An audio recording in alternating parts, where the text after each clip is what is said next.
All right, welcome back. Carry Your Cross, episode 6. Welcome back, everybody. Sitting here with Johnny Thompson. This is obviously the podcast that is fueling our men's program that is geared towards spiritual strength over the landscape of physical strength. John comes to us as a friend and a man that I have quickly come to admire as a father, as a person, as an individual. John definitely represents strength just in the physical sense. Just take a peek at him. That's how I met John in the gym, right? Grunting and groaning and going caveman, lifting heavy crap, and it turns out that John's way more than that. And like so many of our wonderful members have become more than just a face in the gym, but have become someone I consider a friend and someone I consider to be someone I truly trust. And so welcome, Jonathan Thompson. And you were just about, we realized as we were talking prior to this that all this good stuff was coming out naturally, which is what's supposed to happen when you have meaningful conversations with people. And I was like, we should probably be recording this. And you were just starting to chat about kind of your what? Kind of how we got here. Because I was saying, you asked me what I was going to. That's right. I wanted to talk about it. And I was saying, when you originally approached me, I was like, oh, geez, what do I want to talk about? And then my mind does this great thing where it starts a rabbit holing itself, and I end up. Is it great or is it? It can be good. Okay. Sometimes I need my loving wife to be like, you need to stop. Sure. Because you're way so far disconnected from where you need to be. For sure. And from what the truth is, you need just to bring it back. Okay, fair enough. Me too. But, I can empathize on that one. I didn't become a Christian until my early 20s. Okay. After my own great trials and sufferings, some of it, if not all of it, self-inflicted. Sure, right. But being willing to grow and really come to faith and kind of come like, what's going on here? What's really happening behind the scenes and all that fun stuff. Yeah, how did you, what would you mind like sharing? Like, was there an actual moment? Was it we had a really cool guest speaker come from Athletes in Action this week at the men's group, and one of his messages was evangelism can happen. His equation is grace plus truth over time. Sure. So that's very common for a lot of people, but a lot of us can point to a moment. Right. For me, it was just me, Kate, and Cy at the time. We had a townhouse out in Rapids. And Cy's your oldest? Cy's my oldest. He's our oldest son. We had him when we were 18. Mm-hmm. Very young parents. Mm-hmm. Didn't even know ourselves, let alone how do we live with each other. How do we raise a child? Yeah. Kate did come from a Christian-based household. I came from a loose Christian-based household. Yep. We went to church and stuff, but we never sat down. Yep. We talked about how it should be the center of everything, but it felt like very kind of American Christian 90s at the time. It's the easiest way to... I know exactly what you're talking about, right? Without getting too yep. deep. And it's no slam against anyone.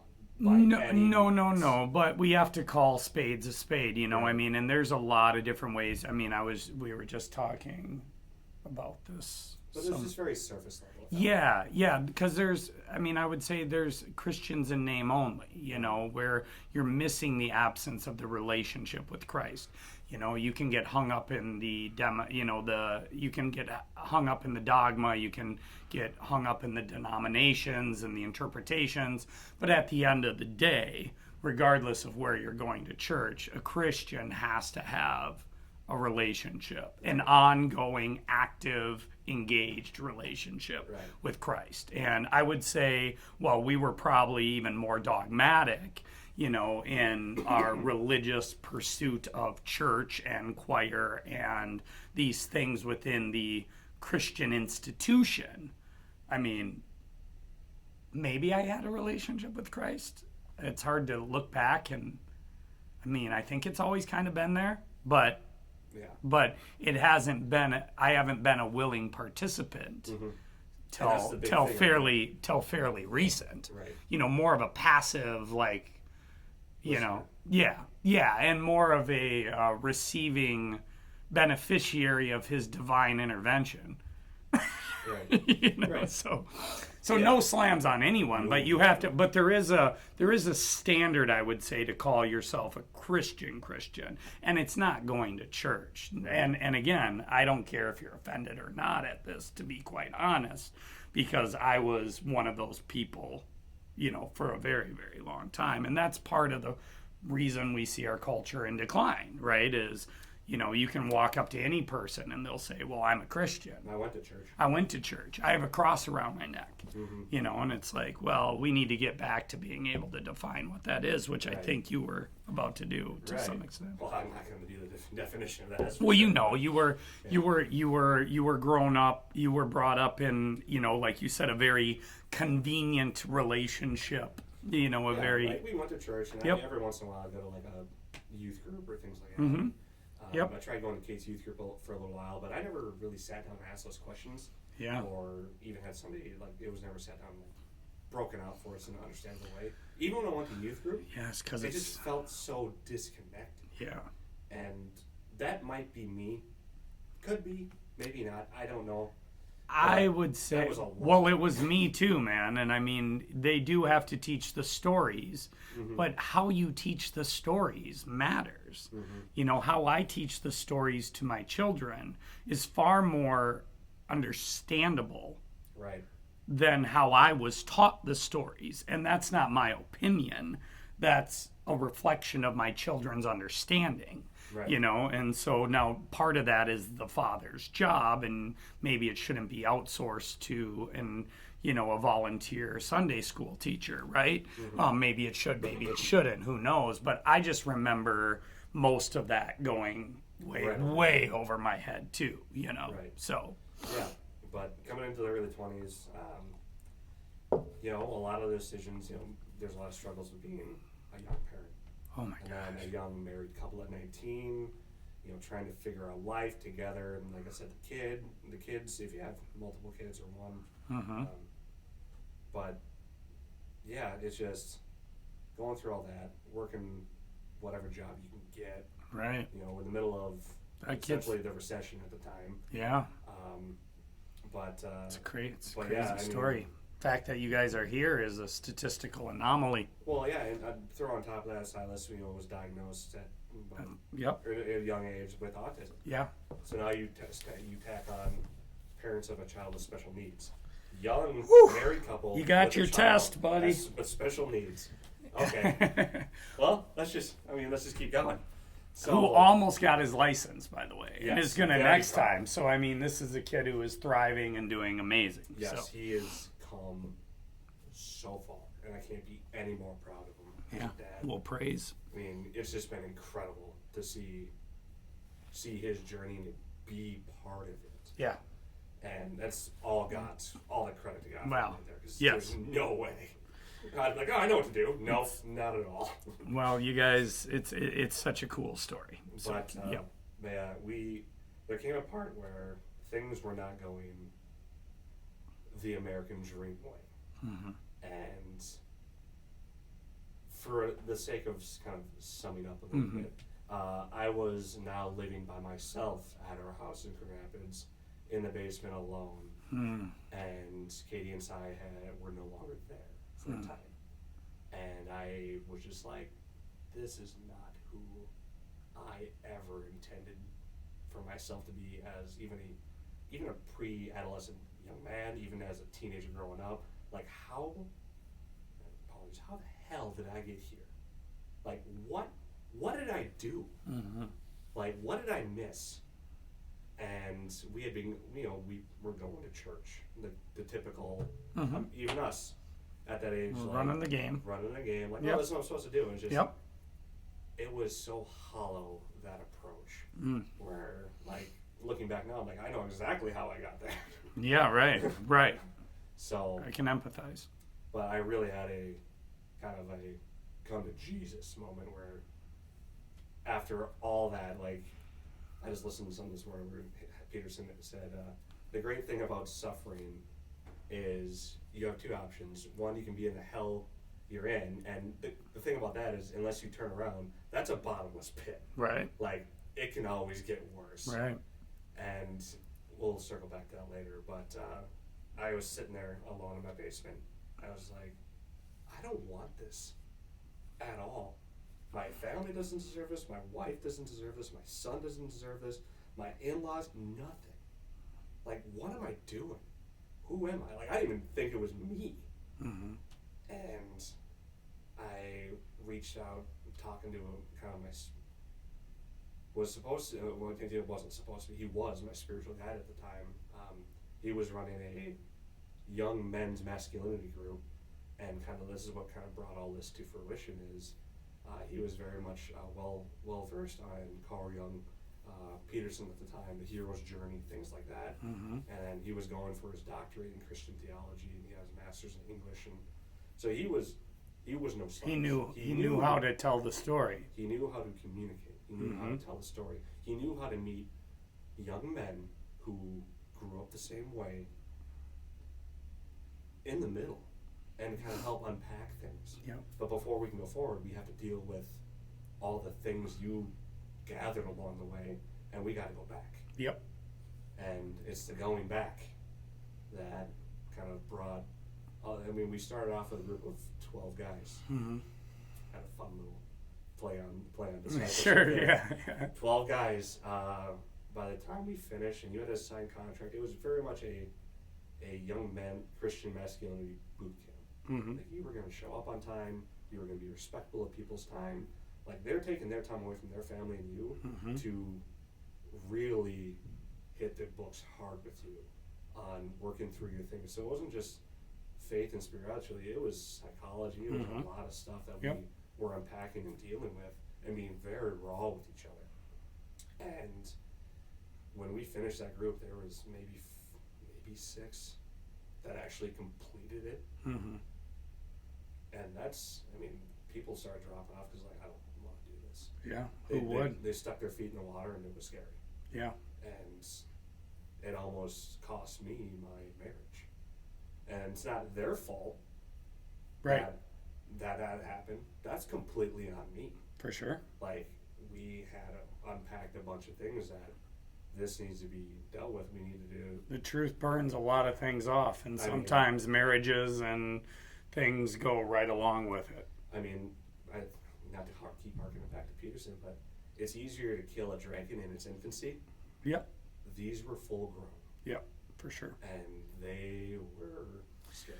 It's funny that he references Jordan Peterson. For anybody who's not familiar with Jordan Peterson at this point in time, should be aware of Jordan Peterson. And for someone who probably isn't officially a Christian, he's brought more people to the Christian understanding and probably brought more people back to Christ than the church itself in the last 8 years. Just by having conversations. Yep, just by having conversations. And so what's neat about spirituality and psychology and self-help is, I would say spirituality is the deepest understanding of what we are. Now, man has come over the top of that, like Carl Jung and Peterson and Freud, and created a new understanding, a new layer that builds over the top of spirituality called psychoanalysis. And, and that is a really wonderful gateway to help people understand even deeper levels. But for me, they're basically the same. They're the same sphere, but just different dialects. They're the same language, different dialects, of the same language. But there's benefits to each one. But anyway, last 2 summers ago, we taught the book, There's No Such Thing as a Dragon, in our youth program. Now, we had this book in our house for years before Peterson ever brought it up, in full disclosure. So it was really cool to hear him reference this book in one of his lectures. And the whole premise is it's a children's book with a small dragon that keeps getting bigger because the parents refuse to acknowledge that there's an issue here, right? And I think it's such a powerful book because I think you're getting at the absolute root core of cultural dis-ease in our culture today. Is if each individual looked deep inside themselves and started being truly honest with what they aren't instead of projecting what they want everyone to think they are. The fake right? it till you make it mentality. Yeah, exactly. I mean, we all have to do that to some extent. I mean, that's what I'm doing here to some extent, to some extent. But Right. but there's a purity of it, and and you can stand in front of the camera exactly what you are, or you can pretend you can pretend whatever it is you want to pretend, but you don't get away with that. No one gets away with that. Like those chickens are going to come home to roost at some point in time. And I mean, when you really literally think of every single thing you have done in your life that falls short, every sin, right? It's there. Unless you have truly reconciled it, and even reconciling it so it doesn't carry any weight doesn't mean it's not there. It just means it's not weighing on you anymore. It's just a part of you, And so I truly believe nobody except sociopaths get away with anything ever for any amount of time. And it's like what we're doing in this process, what you had to do by going back, what Carl Jung did, says on the psychoanalytic way, is you have to go back and deal with the reality of this crap you were, right? The shadow, right? You have to go back and deal with the reality that if you hadn't come to that moment in that basement, you could have easily become this person. You could have easily become this person. You could have become the spousal abuser, the divorced husband, the resentful husband, the blamer of wives, whatever it is. You could have easily been that person and probably were that person to some extent, right? And so you have to stand in front of that. You have to stand in front of that person and realize, like, yeah, you can tell yourself you're not that person all day long. Go ahead. See how that works out for you, Exactly. Or you can accept that you are, choose not to be, and then have that person burn off of you. And that's the part people aren't willing to do. The death of the ego and the death of that self-righteous spirit is a very painful thing. And as Peterson mentions, like, so much of us, upwards of 80, 90, 99% of us is bullcrap. So there's a reason why people don't do it. No, yeah, I mean, not just painful. But Sorry. No, you're fine. That was a This long is great. diatribe. This is exactly what this is about. Yeah, it is. But not only is it painful, but then you have to go reconcile Yes. with everyone Yes. and anything that you have. The redemption path is not you easy. have essentially impacted or afflicted. Wronged. Yeah, or wrong. Yes. Like, okay, that's great. Yes. I burned that off. Here's a long list of things Yeah. I got to do to make amends. Yeah. And like that'll, I mean, pick one of the two. People will run. Put both of them together. I'm surprised anybody does it. Dude, I'm telling you, I like when I talk to people, I often joke. I'm like, I want to start every conversation with, "I'm an alcoholic and I'm sorry." Let's just get it out of the way right now. Like, I'm sure I'm gonna screw something up in the future, and here's the worst part, the thing I'm most ashamed of in my life. Let's just put it out there so we can cut through all the crap. Exactly. You don't have to pretend you're good. I don't have to pretend I'm good, and a preemptive I'm sorry just cuz. No, it's fine. We're good. All right. But no, I mean, So you had to stand in the fire. You had to decide. So you went through the boot camp, and you were one of 6 to make it, and it was like, okay, we had to go back to figure out how we got to where we are so we can move forward. I think is where you were kind of going with that. Yep. So that all blew up. Came to kind of like a realization with myself. Literally, just, God, what do I do? Like, and the way our leader put it is like, well, most of the guys, they took a nice steady approach to dealing with this. You walked up to the cliff and jumped off. and then you let God beat you with the 2x4 on the way down. He's like, there's a path over here. That's where we're going. You just ran. sounds familiar. So. Yeah, the good news is though is sometimes you learn the lessons more effectively. Yeah, it sticks with you. It definitely sticks with you. It's like, I don't want to do that ever again. But, Okay. So how old were you when this kind of come to Jesus? This was, I want to say it was about 2011. Okay. So it was about 2011, November 2011. Mm-hmm. Okay. And again, I had a come to Jesus moment, had living by myself for a little bit in our home, and just worked on myself. I cut off a lot of stuff that I don't think is to blame. Actions. People for sure. Yep, people, actions. Kind of took a break because I used to be really into war movies and things like that. I just took a step back from anything that was overly violent for a while, just to kind of clear my head. Learned out how to do home repair and things like that. Picked up actual life skills that is helpful. Ended up fixing up a lot of the house as a kind of a meditation. So I would do that and just kind of think and be by myself and pray and do scripture and had prayers I'd say every day. And through doing that, reconciling with the people in my life, understanding that no matter what the outcome was, even if it's not the outcome I want, it's not up to me. And to put all that faith in God. Because by no means should my wife have to come back at all.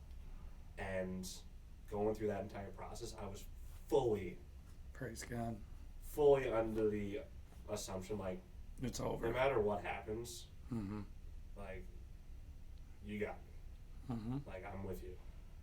And if it's over, then it's over, and it's gonna be me and you for the rest of life. But like I don't want to say I was just to that point, but I was to that point where it's like, whatever you want, God, like I'm going with you, because I'm actually feeling like I am myself. For the first time in a long time. So, praise be to God. Kate and Si ended up moving back in, reconcile with that's amazing. Individuals I had hurt. And we were all able to move forward from that, and it's amazing. It was incredible. But I think again, not that Jordan Peterson gets credit for saying tell the truth, even if it was, but I do think that, well, we all know that is a good thing, but I think the illusion, and I think the disillusion or the misconception is that it will lead to a individually perceived good outcome no matter what if you do. And so I think it's good. Well, that's the whole thing, right? That's why I was really choosy with my words, right? Is like individually perceived, right? Because we're not the arbiter, right? Ultimately, especially as children of God, we're not the arbiter of what is ultimately good. We get to reflect in our own little, stardusty existence what we might arbitrarily decide is good or bad for us as it reflects in, this world that we live in, right? But on a cosmic, eternal level, we don't get to be that ultimate arbiter, right?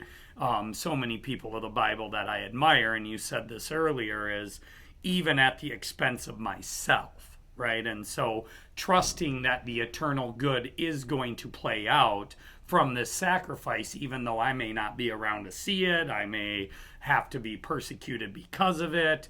But that, I think the illusion that we've created, or maybe the devil's created, or whatever, maybe the same thing there is that if we tell the truth, then something good is going to happen. And I think the truth is if we are absolutely true, then whatever is supposed to happen is supposed to happen. And I think that is right. And so whether or not we can arbitrarily decide whether or not that's good or not is irrelevant. If we have faith in God and are being devout to our relationship with the truth and the Logos and making sure that we are doing that, well, then whatever is supposed to happen is supposed to happen. Right. Right? And then the naive person says, but I told the truth. Why is this bad thing happening to us? You know, and it's like the spiritually wise person says, because it's supposed to. You know, and you just don't know what this is leading to yet. Right. That might be years, decades, down the generations. Right. Yeah, exactly. It could be very, you know, but what is understood is that whatever is supposed to happen is supposed to happen in time. in time. In Yep. God's time. That's right. And you are to endure or be joyful of in the process of that unveiling, regardless. Right. And so that's a real important distinction. And I think as fathers, it is incumbent upon us to instill this into our children, is to understand that you don't get to decide what is good and bad. We're going to decide how to be, and you're going to decide the good way how to be and how to interface with the divine, with the eternal, and then we're going to learn how to trust, how to be true, how to be honest, how to be, and then we're going to accept that struggle is often going to be, well, how did truth work out for Christ, right? So we don't get to look at incoming struggle and persecution and go, what? Why me? Yeah. No, you exactly. That's why. Yeah. Right? Because you're doing this. Right. The world doesn't get pissed off if you lie. No one has a problem with someone lying. Right. The only time you ever see anyone get into trouble is when they actually try to be honest. Right. They tell the truth and you don't like it. Yeah, and you don't like it. Yeah, no one ever has an issue with you lying. Really. I mean, well, I shouldn't say that, I would say the only time people have a real big issue consistently is when people are saying things that people don't want to hear. And that's truth in a nutshell. Which kind of leads back to if they don't want to hear it, is because if they look at it and acknowledge it, well, it's scary and painful. Because they are that. Right. Because that part of them is they have to acknowledge that. Right. Mm-hmm. And so, I think that's what this men's group was truly meant to be, was a place where men can come in humility, right? That's the idea. Is, yes, you have to carry your cross, but not until you get on your knees, So But we went through all that. That's amazing though that everything came back to you. It was crazy. As I did no words for it, no explanation other than thank God. I ended up getting baptized shortly after in the winter of 2011, that January, December area, and just kind of kept going from there. The whole goal of this, it was a 1 year, it's supposed to be done. The whole goal of it was to raise men to now go off and help other young men come into Christian masculinity. And when we got done with it, I was like, well, how? What do I do? Yeah, right. And I was like, I have no idea how I'm going to do this. And then it's kind of come a full circle to why I said it was funny when you asked me, because I was like, oh, here's an opportunity. Yeah. Well, so, okay, and I guess now's the time for me to speak for a little bit. I guess I'll see what happens. Well, and we have no shortage of struggling men in today's culture, and I run into a lot of them, as you can imagine, right? And so who knows what other opportunities could present themselves from a mentoring standpoint. My son and another young man, Zach, are coming routinely to our Tuesday night meetings, and we need a village of strong men, So that's the intention. So how has your faith over the last 12 years evolved, and how has your life and relationships and job kind of been affected once you truly, accepted Christ and then move forward? I quit sweating the small stuff. For sure, it's like I just kind of stopped worrying. Well, we were living very much paycheck to paycheck, and then there is no health and wealth with the whole teaching of the Bible. That's not a thing. That's so false. It's unbelievable. Health and wealth, expound. I'm not quite just sure. like, if you follow Christ and you say your prayers, like, Gotcha. health and wealth is bound to be coming your way. Sure. It's like, no. Sure. That's not how this works. But no, my priorities shifting from day to day. Oh my gosh, how are we gonna do this? How am I gonna do this? How am I gonna do this? To let's just get up and we're gonna pray and we're gonna eat breakfast and we're gonna just thank God that my family's still here and that I get a chance to go out and try and do something to either expand the kingdom or use the gifts He's given me to help someone, and we'll just go from there. It's a very simple approach, but that's been very beneficial to my overall mental health, and I think the health of the family, Right. as well as those I get to chat with every day. But yeah, I mean, I would not think because after all that, had 2 or 3 different jobs, and the job I'm at now, I'm actually working as an automation engineer under my current spiritual guide at the time. Oh, no kidding. Yeah, so it's like he's the director of our department. Wow. So I was like, huh. That's wild. So that's kind of another like he used to love to use the mountain analogy coming full circle. Yeah. And I was just like, Do you guys get a chance? I know this is a tough question, and I think it weighs. I'm going to preface and make it bigger than it needs to be.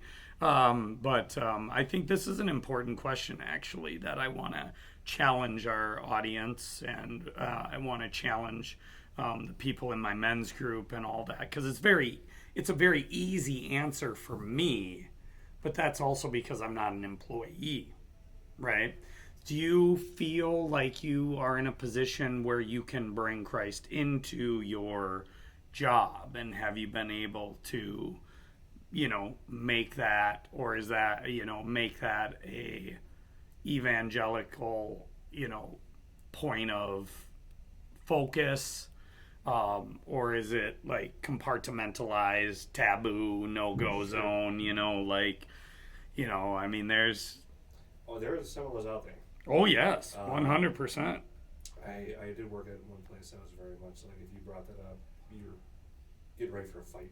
That was the last company I worked at. It was, as much as some of them were very open to have the discussions, others are very much, nope, not talking about that here. My current employer, I've had conversations with coworkers, and really good conversation. Cool. And there's been none of that. Okay. It's very much like everyone's been open to listen, and that's been nice. But at the same time, I've had some really good, deep theological conversations with some of my coworkers, and been able to, I believe, be encouraging and helpful along their spiritual journey. So if that's my purpose of being there currently, is to be a support for the other individuals.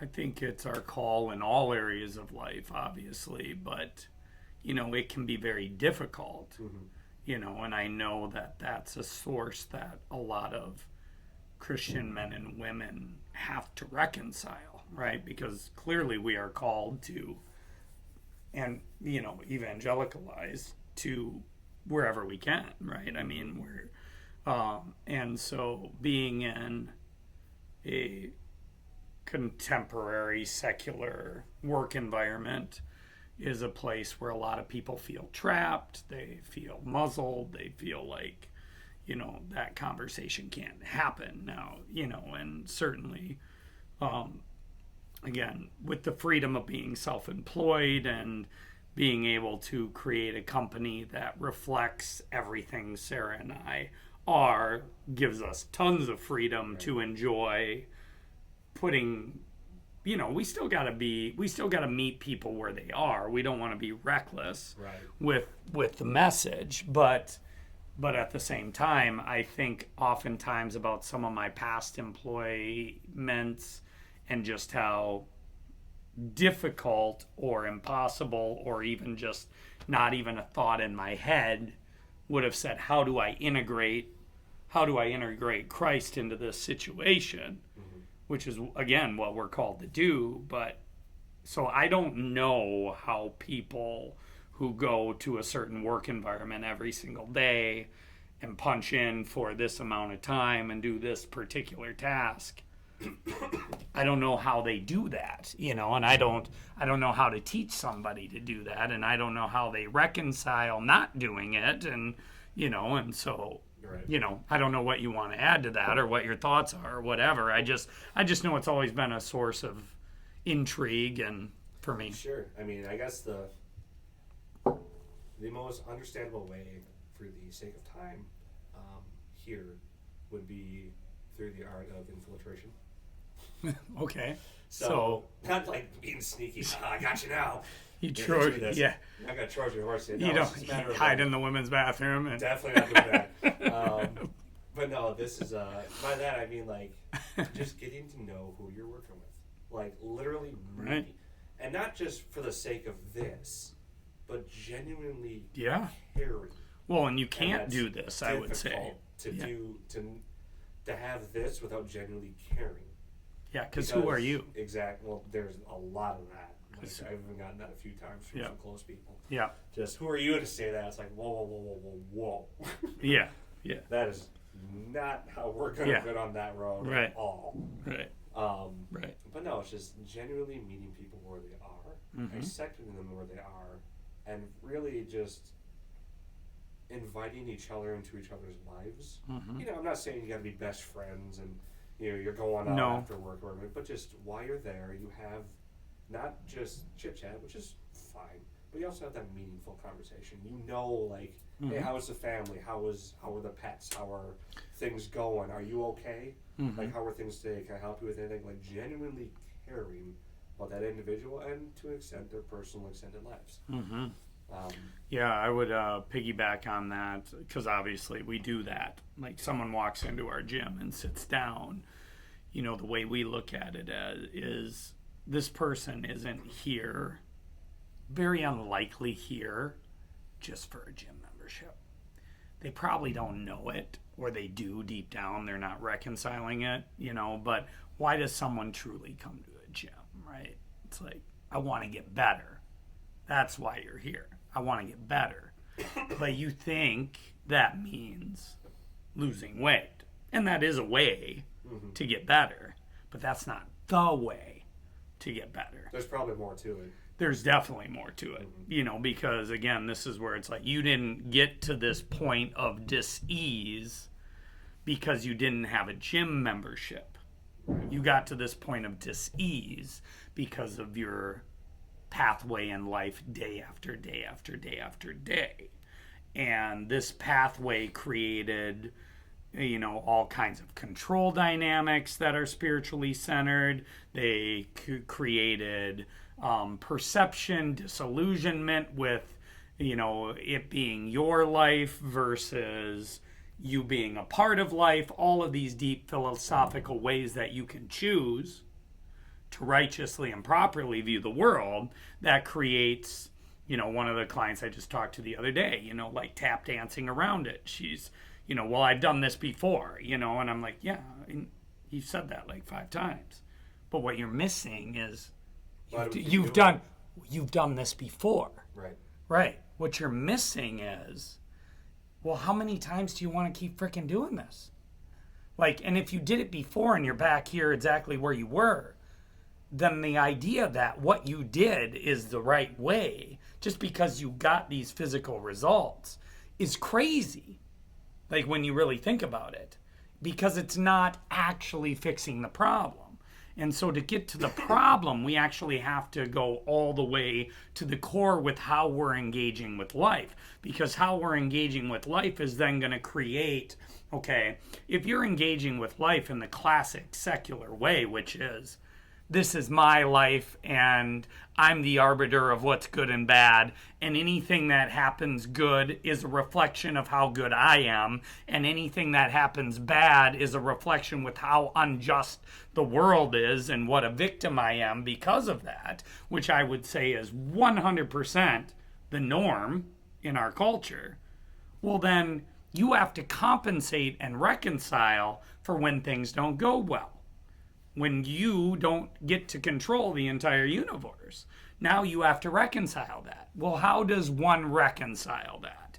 By telling yourself why it happened, by telling yourself lies, by telling yourself that the world is unfair, by telling yourself if you just had the right boyfriend, by telling yourself if, you just exercised more or had a new job or had a little more money or, all the things. By starting to build up that deception of why you're not getting and controlling the entire universe to your standards. And then when you know that you can't do that, deep down you know that you can't do that, and you feel that loss of ego and control, you have to. It's not an option. You have to then compensate for that. You have to. So that comes out in what? Masturbation, eating, right? Affairs, alcoholism, right? Substance abuse, right?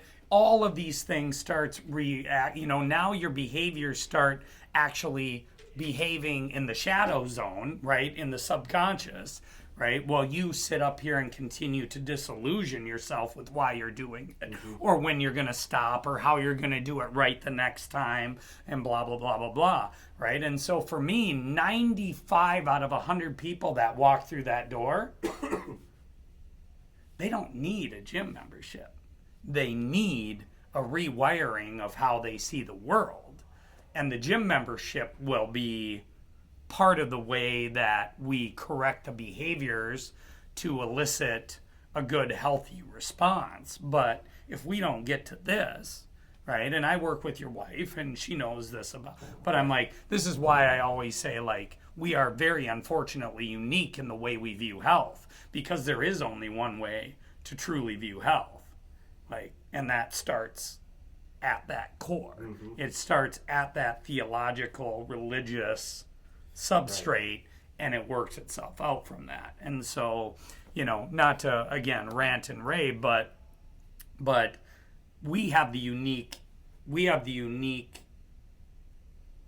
benefit of seeing what is walking in every single time and knowing that 9.5 out of 10 times this is what we're dealing with. So how do we get there, right? In full circle, it's like, how do we get there? It's like, well, John, how's it going today? Okay, we're here to lose weight. How did you get there in the first place, right?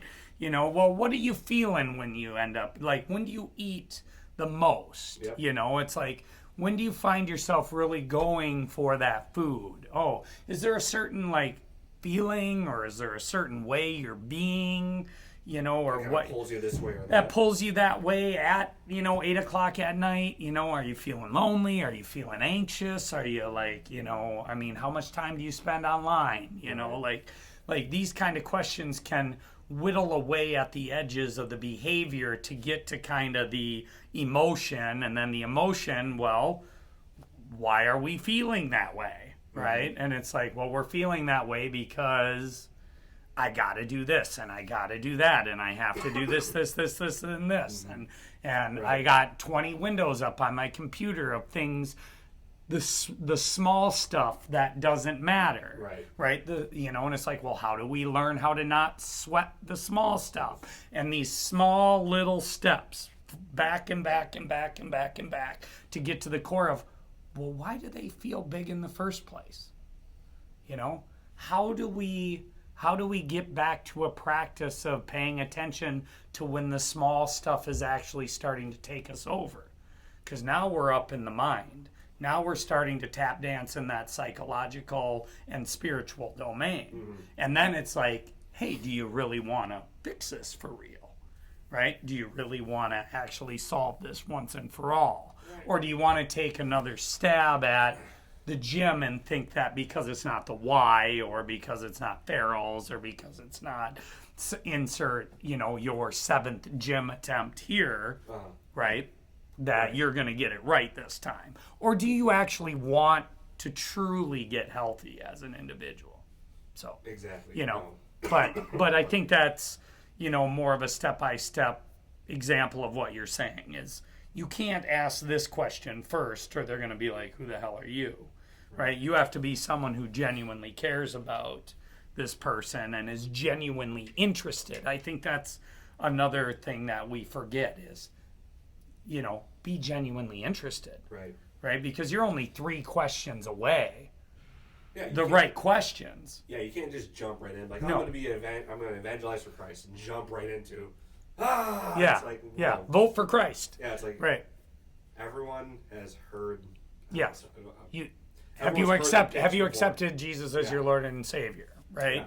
Yeah. And there's a repulsion, Well, which yeah. is fascinating, actually, It when is you and really it's- think about it. It isn't. It isn't. Yeah, At the same right, time, it's right. like, we all saw it growing up, and we see it now Yes. with some of the churches out there and stuff like that. It's like, I'm not surprised with how Americans react to American Christianity when you hit them with something like that. It's like, When you beat them over the head with it, and then you want to do the exact opposite. Yes, when you beat them over the head with it in a way that isn't Christ-like, or even Bingo. approach it like it's not the way Christ that isn't Christ-like. You've done more harm than good, Yes. and now it's going to take that much more, if even possible, to reach that person. It's so true, man. And I think you just you just said the key words. And I swear to God, for time's sake, I want to, if there's any message you really want to get across, we'll get to that. Just wanted to come here and talk Yeah, about suffering and kind of like Yeah. suffering and trials. Well, we're definitely touching on that. But there's an entire 3-hour conversation on what it means to be Christ-like. And especially in the time that we find ourselves right now. There was a scenario, I'm going to share this, that happened 2 weeks ago in the club that was very unfortunate, extremely unfortunate. We had some visitors come in. They happened to be African American. I knew they were visitors not because they were African American, although let's be honest, Andover's a white community predominantly, right? So, but I just was like, hey, where are you guys visiting us from? And did you both? Yep. And I said, club too, right? oh yeah, We yeah, know 100%. I these sign everybody up here. So when I see someone that I don't recognize, I know that it's a reciprocal membership. They're visiting us from somewhere. I want to make sure they have a friendly welcome. I want to make sure that I answer any questions. And I also want to invite them back, because if they end up liking my club over another club, guess whose member they become? So it's self-serving to a certain extent, right? So so they were visiting us from another place, and I said, hey, you guys both have to have memberships. They're like, oh, okay. Well, he's my guest. And I'm like, well, I need a waiver signed, right? I'm like, no big deal. I'm not going to charge you. I'm not mad. He can work out today for free, like typical stuff. Yeah. Somehow, some way, I think it started there. There was already a victim resentful perspective from these young men, right? I do this with everyone. Doesn't matter who you are, right? You've seen me do it with people. But either way, I never gave it a second thought, right? I went on with my training session. The next thing you know, these guys come up to me afterwards and they got a problem, right? They got a problem with me talking about something that had nothing to do with them. It was a conversation with my client regarding her daughter's ability to see through some narcissism, and identify true male competence instead of fake male competence. Had nothing to do with him. But unfortunately, this individual, ironically, although the irony was totally lost on him, had made the conversation about narcissism all about him and had created this illusionary conversation that had happened. And it didn't happen. But either way, he was upset. He was clearly a victim of all this situation. And I was trying to understand what was going on. And here was this amazing opportunity for me to try to understand and love, right? But nothing was happening, man. Like, no, he wasn't willing to listen. It just wasn't, like I was trying to give him the opportunity to explain what was going on, but he wasn't saying anything. He was just mad and he was making everything about him. And so I was kind of backing away from the conversation because it wasn't going anywhere. And I had another member who couldn't wait to get involved, right? Yeah, I know. Yeah, couldn't wait to get involved. And so once it was clear that there wasn't going to be a resolution, I just said, hey, you want to handle this? And they did. And it sucked. Everything about it sucked, dude. Mm-hmm. Like, to this point, and I had a couple members who were here that saw it, and ultimately the police had to escort them out. And you know what was accomplished in that situation? Nothing. Mm-hmm. Like, these guys got to validate their own victim narrative, and this guy got to validate his own prejudices and, frustration and everything that's wrong, with the world and the victim narratives and all this stuff, right? Mm-hmm. And I walked away trying to be a true Christ disciple going, this sucks. Because Christ is right in the middle of that, right? Mm-hmm. Christ is the guy who understands why these young men are where they are and sees and loves them for that point. And Christ is the guy who understands why this guy is there and thinks that because he did it, everyone can do it, and that, anyone who doesn't is just weak and lazy and crap and blah, blah, blah, right. Blah, blah, right? Christ is the guy right in the middle who brings that together and sees all of that and loves it and fathers it, right? And while I'm not beating myself up over it, I'm just sad. I was sad for 2 weeks. 2 weeks I was sad about that situation, not because they were that and he was that and whatever, but because now more than ever, to be Christ-like means it's not liberal and conservative. Nope. It's not black and white. It's all of it. It's all of it. It's all of it. And it's love that brings all of that together. And it's such a fine line, and we've lost that because the liberal side of it is going to be like everything goes and you need to accept everything, which is bullshit. I'm just saying it. Like, nothing ticks me off more than that. Mm-hmm. And the other side of it is going to be like, well, this is the way it is, and if you're not this, then, we haven't evolved into that higher understanding of what Christ love encompasses. And I'll bring it kind of full circle. There's a word that I forbid all my clients to use, and that's the word fine.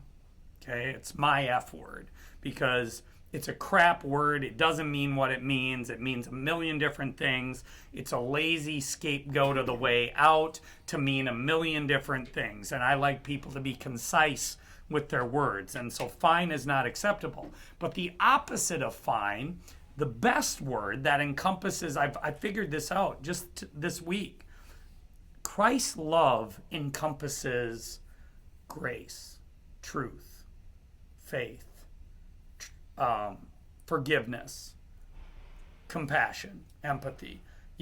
Love is like finds like awesome polar opposite thing that encompasses all these other things to be Christ-like, you know? And I'm like, that's what was missing in that scenario. And, you know, I truly believe that that's why God has put me here, is I understand that.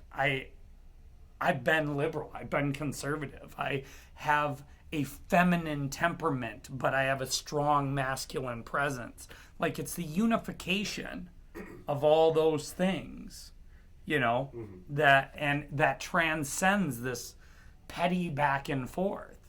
And it's like, and I wanted to share that because I'm so sick of it. I'm just so sick of it. And I'm so sad that all that happened in that scenario was the perpetuation of these lower forms of self-righteous ego justification and victimized justification and all of this crap. And I missed a chance to be Christ-like in that situation. I failed in my duty to love and unite. Maybe it was impossible. Like I said, I'm not beating myself up over it. Well, I'm just sad. I'm just sad.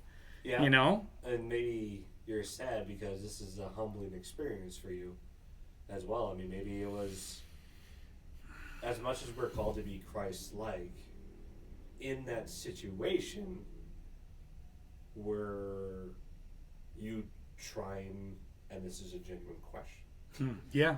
were you trying to be Christ-like for you?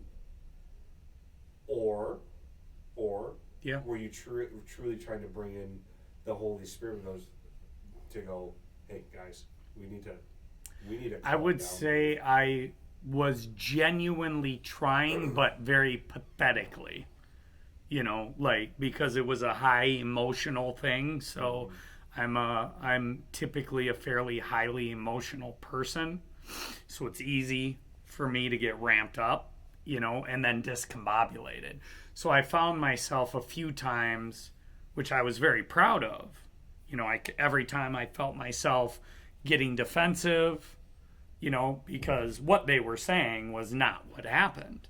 You know, so there's a natural defensiveness there that, you know, came in, and I wanted to make it about what happened. Right. And so I could feel myself taking over and getting defensive. And the few times I did that, I was able to course correct. I was able to go, okay, we need to listen to each other. Right. I need to understand where you're coming from. You know, I said this in my head, and even a couple of times I tried to say it out loud, like, hey, we're not going to get anywhere if we're just going to talk over each other.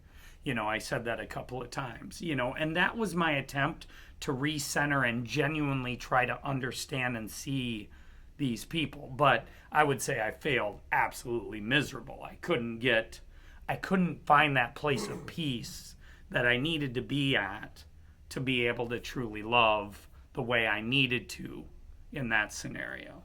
Yeah, and I mean, I know it's said too that, you know, things are revealed to individuals in time, within God's time. It's just not their time yet. Yeah, for sure. I mean, I almost reached back out afterwards because at the very end, one of them was calming down and was like, okay, let's listen. I said, yeah, let's listen. Let's talk. Let's understand each other. Let's care about each other. You know, and we started, and by then the police had shown up, and then I started getting the cynicism from the police, like, just, you know, because I told them, I'm like, I would be happy to continue the conversation if it can be, like, mediated or productive.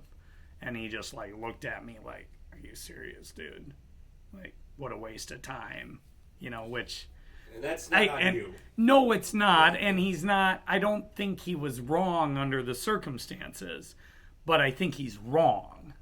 Does that make sense? Right. I don't think he's wrong, and I understand. Again, I know exactly where that guy's coming from. I completely understand. And most of me felt the same way.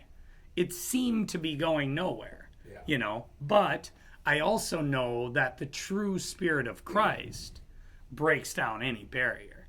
It breaks down any wall.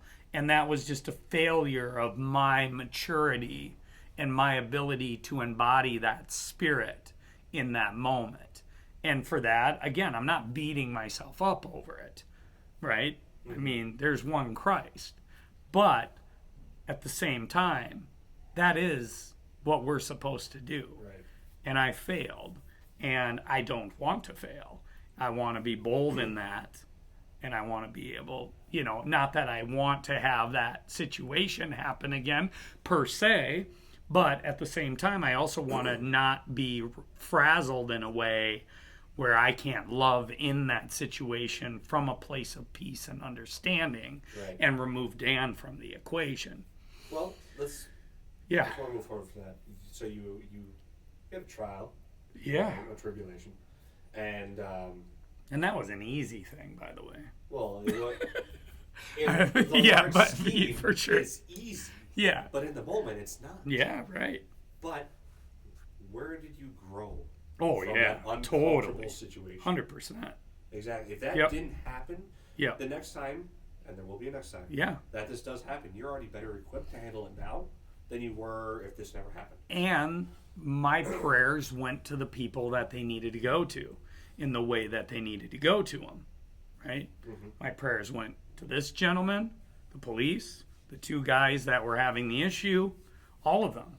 I mean, the prayers were, for his heart to soften and their eyes to open in a way that reveals that life isn't happening to them, No. No.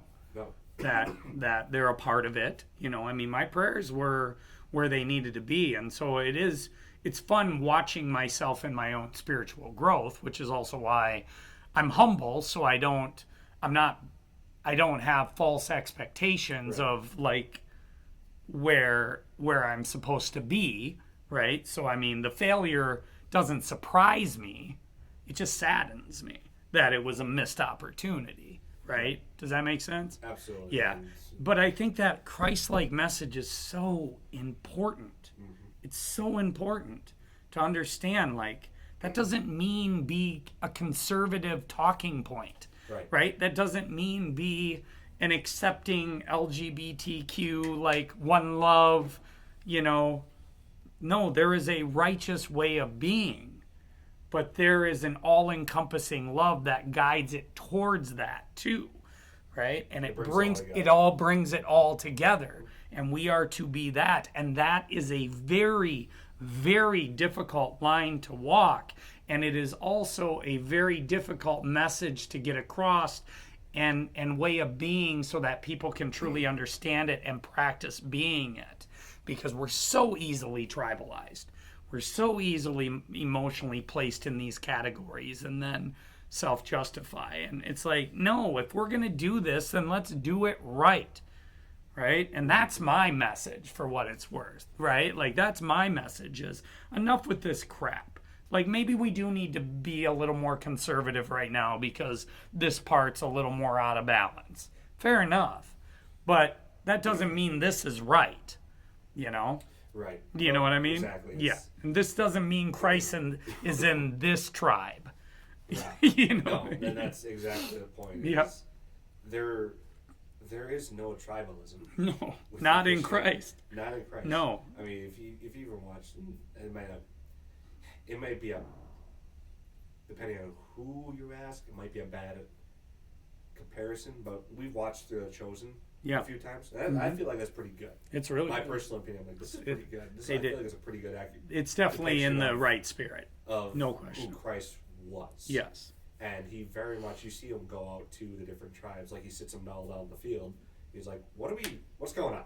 Yeah. Like, it's all the different tribes there, and he's like, what's happening here? And by the time, like, he's done talking to them, everyone's like, oh, I guess this is kind of stupid to be mad about these types of things. It's so true, dude. So it's so true. Yeah, it's so true. That's exactly what we're called to do, is like, that's right. Okay, what's your truth? Yeah, and now let's graciously talk about the truth. Yeah, it's not where you vote. It's not where you go to shop. It's not where you bank or you spend your money or what you do for a hobby. It's your job is through Christ and the Holy Spirit, let them work through you to be the glue that gets these people talking with compassion and love for each other. Yes. And then through that, bring them into the fold, into Christ. That's a great. We've been going at it for over an hour already. We haven't even touched on any of the things. Okay. What is your, if you have a message, like a summary, because there's tons of good things in this, and I mean, and honestly, I'm a big fan of just dialogue. I know some people like it very structured and technical and analytical, but to me, letting dialogue just happen is far more revelational. It's far more natural, honest and natural. Yeah. And then you also, and then you also allow, you are more likely to let the Spirit work into the conversation and reveal what God wants to be revealed in this interaction. But at the same time, we can still jump in and insert our will a little bit here, and so what is your, go ahead? Yeah, what's to touch on that? But we've been talking about it at a high level this whole time. And Yep. The whole thing I want to talk about, I want to tie back to what your first speaker had talked about here, and that's John. suffering. Yeah. And when John talked about suffering, allowing himself to be tempered in the fire, because that's the only way you're shaped and molded is when you're suffering. And I agree with that 100%. There is no. But we've been talking about this so deep. this entire time. Yeah. And it was Right. funny because, not to again branch off, but Katie had asked me, she goes, "Have you written anything for this weekend?" I went, I think I'm just gonna let God just kind of see what happens. Yeah. And I'm like, I never really do that. Like, I usually have points. And she goes, "What?" Yeah, right. I'm like, well, I'll write some topics that I want to talk about. And we touched on a few of them. Sure. And that's fine. But mainly, what I wanted to say is, like, through this weird time of history we're in, where it seems like we have a lot of tribalism, weird wars, things going on, some people preaching, oh my gosh, it's revelation. It's like, you don't know that at all.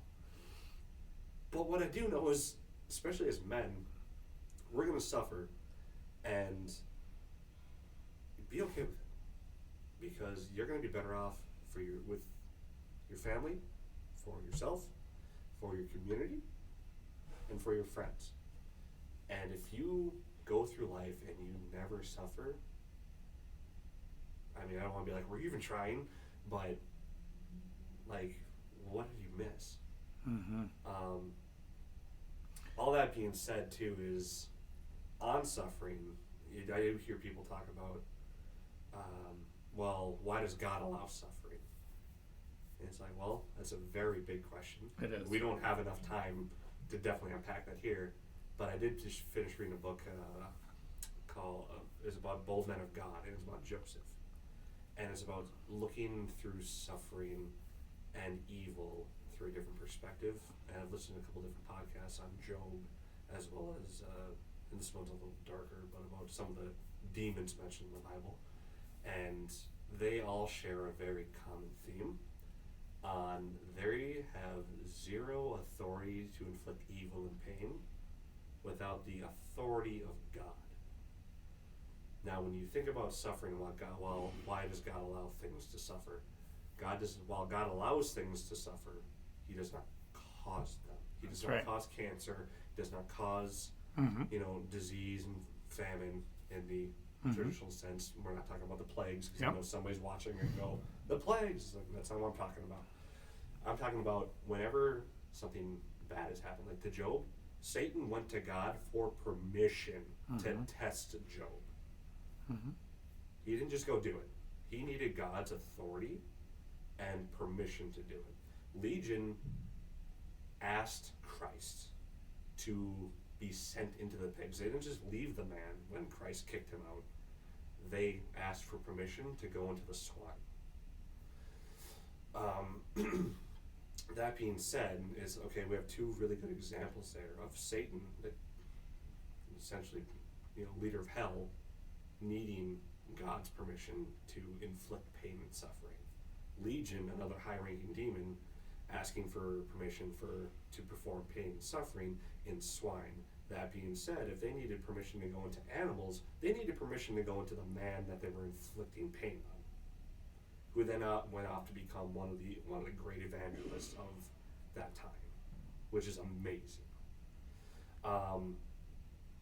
So no matter what you're going through, if you're suffering, while it may not be caused by God, God's allowing it, and if God's allowing it, it's to teach you a lesson or to help you grow in an area where you may be weak in. Seems weird, but it could be necessary for the plans that are laid out for your future, should you choose to actually learn and grow from that. And I would expand even more on that, because you can get into some pretty dark, awful things. But again, you're not the arbiter. Mm-hmm. You are not the arbiter of what is ultimately good and what is ultimately bad. Mm-hmm. You are determining what is ultimately good and ultimately bad. Like if I lost my child this afternoon, I mean, this is a reality, that I have to accept no matter what. Because whether it's me or him or her, I am going to lose them at some point. Yep. Okay? It's going to happen. It's not an option, right? Either I'm going to pass or they're going to pass. And I have an understanding, because I know God, that these are my gifts. They are not my possessions. They are not for me to hold on to. They have to be let go. They have to be treasured, and they have to be nurtured, and they have to be stewarded. Okay? But even if something were to happen that subjectively by the masses would be considered awful, okay?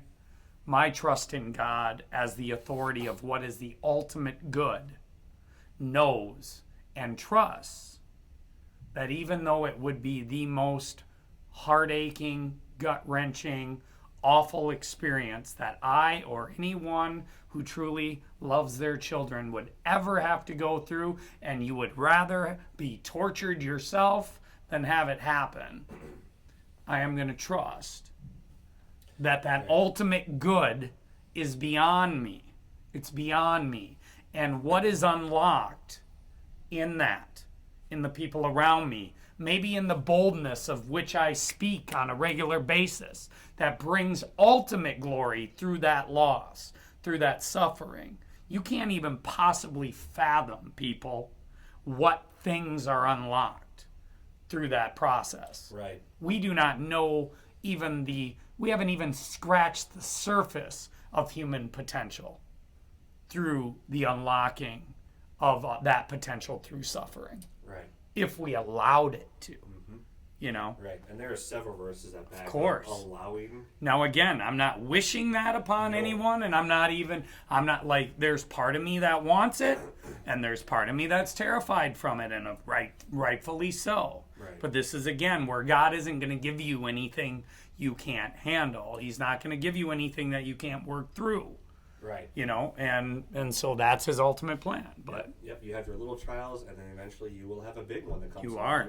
that hopefully you did enough growth. You took the opportunities when presented with those little trials to grow from them, so that when you get the big one, you know exactly where to turn. yeah. When it's like, I can't do this.